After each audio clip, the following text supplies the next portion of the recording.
ውዴ የኔ ባል የኔ ነው። ገና እኔ አብስዬው ላንቺ ልሰጥሽ ገና ላብስል ትበያለሽ። እኔ ያበሰልኩትን እኔ ያዘጋጀሁትን አንቺ ልትወስጂ ብላታለች። እንግዲህ ለፍቅር ማለት ነውና አንቺ መቻ በሰልሽው የበሰለውን ብስል ተንተክትኮ በደንብ አረፋው የወጣውን ነው እኮ አንቺ የወሰድሽው ለመውሰድ ሙከራ ያደረግሽው። አልወሰድሽውም ግን አልተሳካልሽም። አሁን ደግሞ ምንም አንቺ ያበሰልሽው የለፋሽለት ነገር የለም። ሩትዬ ናት አብስላው ሰው አድርጋው እንደ አዲስ ሰርታው እኮ ነው መተሻ አንቺ ካልወሰድኩ ብለሽ ፍጥን ያልሽው ማለት ነውና መቼም አትወስጂውም።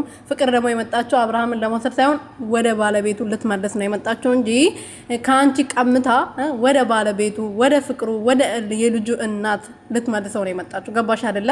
ሰላም ቤተሰቦቼ እንዴት ናችሁ? ደህና ናችሁ ወይ? ሁሉ መልካም? እኔ በጣም ደህና ነኝ፣ እግዚአብሔር ይመስገን። በያላችሁበት ሰላማችሁ ብዙ ትርፍርፍ ይበልልኝ። እንግዲህ ውዱ ባሌን አትወስጅብኝ፣ እኔ ያበሰልኩት እኔ የቀቀልኩት እያለች እንግዲህ ሄርሜላ በቲክቶክ ፖስቷ መታለች ማለት ነው። ምክንያቱም እሷ አይደለችም ያበሰለችው፣ ሩትዬ ናት ያበሰለችው። በደንብ አድርጋ አጥልላው ነፍታ በወንፊት ስንት ነገር አብርሃም መጀመሪያ ሲመጣ ምን እንደሚመስል እንደነበር አታውቂም እንዴ? ወደ ኋላ ተመልሰሽ የአብርሃም ቪዲዮ